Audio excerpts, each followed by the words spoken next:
everybody, it's Chrissy, and confession, I kind of screwed up a little bit here. This is actually going to be a post-commentary, well, the rest of this LP is anyway, because even though I recorded it, I messed up and basically had the game recorded, but my voice audio did not, so here I am, post-commentary and stuff, and hoping this is going to turn out okay. So, off screen, I went and got 25 relics, and here they are. And now I can obviously go into this like little bonus room where there's 5 additional stages. Well, I say 5 additional stages. 3 are brand new, 2 are just backdoor entrances.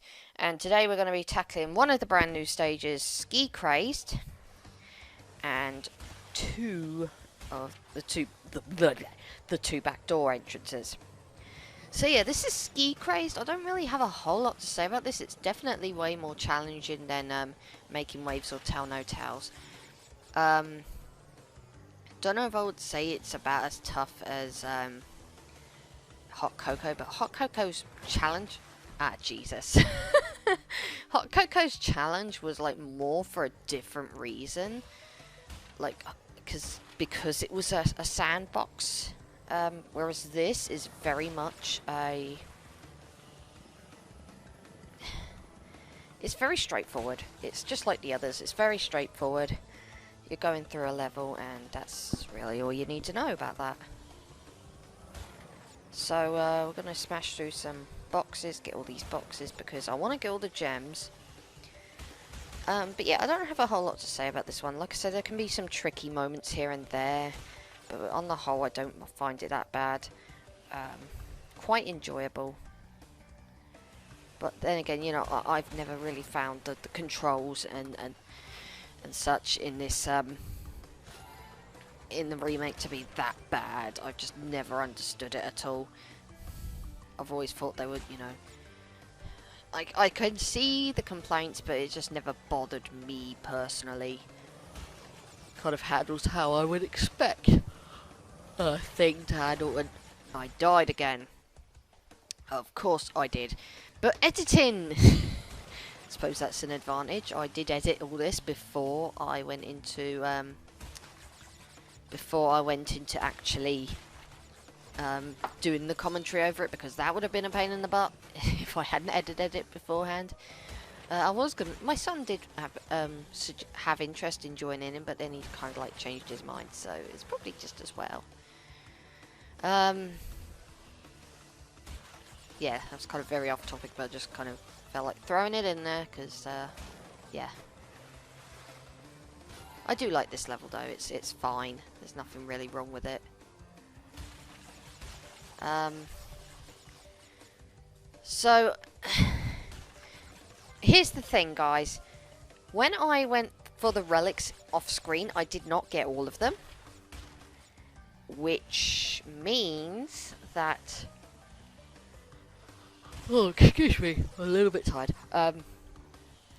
Basically, to get the true ending of the game, you do need to have all the relics. They've got to at least be sapphire. I did not realise this. I thought you just needed all the gems. Because it's not like... Uka turned around and said, "Oh, I want all the relics. We still have the relics." He never brings them up at any point, so I just assumed, okay, I just need enough relics to get the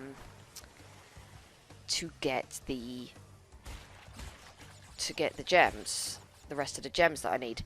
And that totally was not the case. You do actually need the relics to finish the game. So what I'm doing is I am doing this on the save file that I have been playing the rest of the game on. But once I have got all the gems, I'm just going to switch back to an alternative save file on an alternative account of mine on the PS4.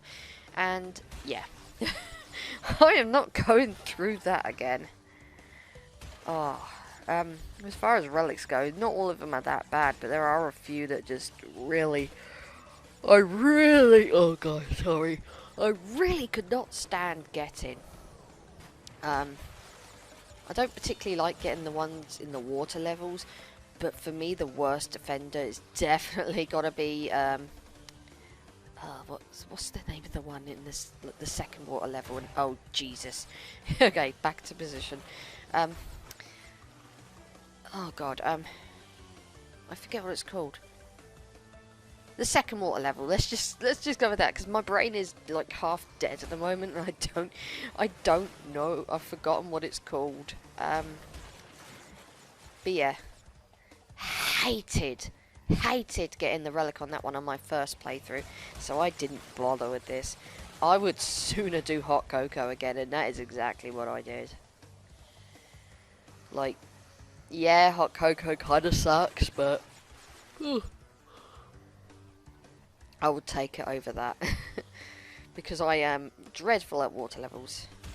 And I think the jet ski levels are significantly better if, you know, if you're just going from, like, if you're just speeding through it. It's only if you're stopping to get everything that it can be a little bit more tedious.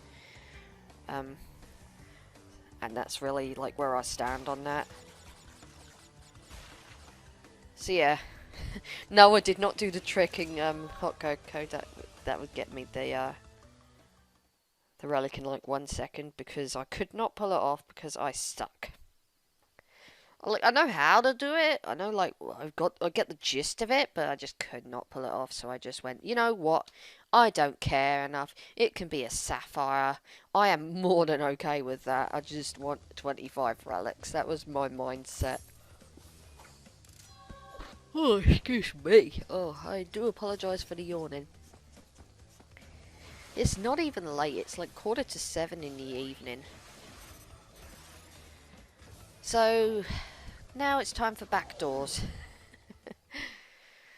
First up, we're going to get ourselves that final coloured gem. Final frickin' Lee, right? How long have we been waiting to get this beaut? A long, long time.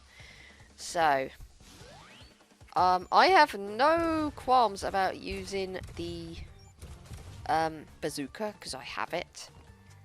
The first time I actually played through this game, though, I pretty much, like, as soon as I beat a level, I went and got the relic for that level. So I was able to access this pretty early on my first playthrough. But yeah, this time I just kind of went, you know what, screw the relics. I want to be able to keep things consistent and not disjointed. Sorry about that. Yeah, I didn't want things to be like disjointed because I'm constantly having to stop and grab relics all the time. So I just went, you know what, let's just get them at the end. And then, yeah, I realised I needed them, so yeah. Oh, excuse me. Oh, I do apologise, I can't stop it. You know, when you got that feeling and it just starts and you just, oh my goodness. I'm not bored, I'm not. But I do definitely prefer playing live because I think I can, like, get more engaged. I'm less likely to yawn and be bored. Whereas here, I'm just sat staring at my laptop. That's something I did well over a week ago, I want to say. So that's the yellow gem, and this takes us right to the end of the main Hang 'em High level. And that's really all there is to it. It's really, really short. But we have the yellow gem, and it is done. Oh my goodness, all the coloured gems done. So there's nothing to stop us from tackling that coloured gem path in Bug Light, but I am going to wait until I have done everything down here before I do anything in the levels I've already finished. Just how I like to do it. So yeah, we have that, it's done. Coco's going to dance for us. And we're going to now tackle Future Frenzy. There's a reason for that. Probably already know what that reason is if you've done this, if played this game before. But the next level, it's a motorbike level. Yeah, no, not happening. It can wait. It can wait. Sorry if you guys heard that, by the way. It's the dog, not me. So yeah. We're now in the backdoor entrance of Future Frenzy, so we can now get the box gem. But it is, like I say, tedious because you do have to backtrack. So, you know, the beginning part of the main level. which can be annoying. I will certainly not dispute that at all. But I am getting some good use out of this, just to make absolutely sure that I don't get, you know, hit by any enemies and such, because who wants that? Now, I don't know why I decided to do this, because I don't need to get the nitros.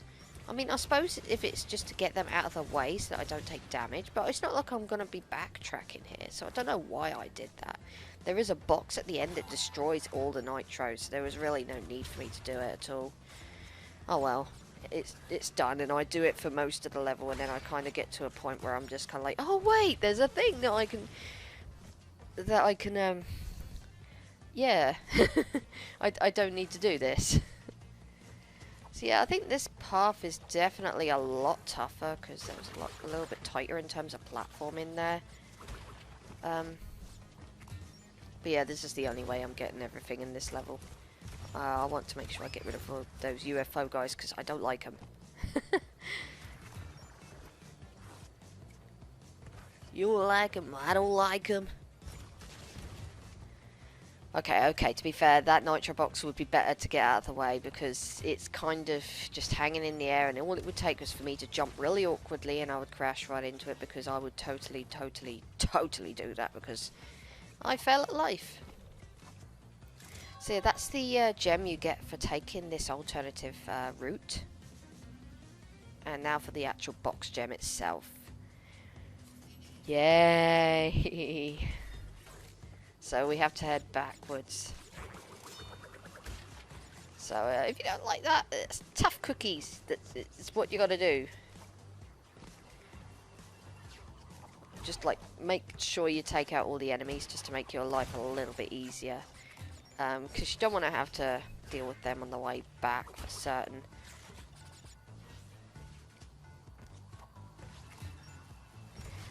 We're coming up to... Oh, we've got an Akumas, that's good. But we're coming up to a point where I really perhaps should have done things just a little bit differently. There's a checkpoint box right there. I ignored it because I wanted to... My main thought was go to the backtracking area, clear that out, because the first time I did it, I don't remember it being that frustrating, just more tedious than anything. And then just hit that checkpoint box and you don't need to do it again. The next box after that checkpoint box in the 2D section, if memory serves, is another checkpoint box. So, I don't know. Perhaps if I was to do it differently, I probably would hit that checkpoint box this time around. Because why the hell not? If the next box is going to be a checkpoint box, or it's going to be very close after the fact, then what's the point of hitting that one, you know? Like, I understand wanting to prevent backtracking this, but honestly, this is not, this isn't Cold Hard Crash, okay? This isn't Cold Hard Crash, this isn't piston it away. It's nowhere near that level of frustrating. It comes, you know, it can be a bit tedious, but, and you know, a bit annoying, because you've obviously got to, you definitely have to stop and pay attention because of those laser gates. Because they're right behind you and everything, and yeah, if you bum rush it, you're going right into those things, which you don't want to happen. I don't know why I didn't use the crash dash there. But yeah, it's just tedious. That's really how I can sum this up. Like, it's certainly not enjoyable. But anyway, we've done that, so I'm just going to crossfade back to the 2D section, because there's no point in showing me going through that area again. And, well, I went back to the beginning just to show that I did hit that checkpoint box. And I am actually using the crash dash here. And it really doesn't take long to get back to where we were, so that's fine. Just going to use that, because why the hell not? And see, there's the next checkpoint box. There was no need for me to have hit that checkpoint box on the way there. I mean, I suppose you could if you're feeling really unconfident about the backtracking, but I was pretty confident that it was going to be fine, so... Yeah, I probably should have just hit the checkpoint box right away and been done with it.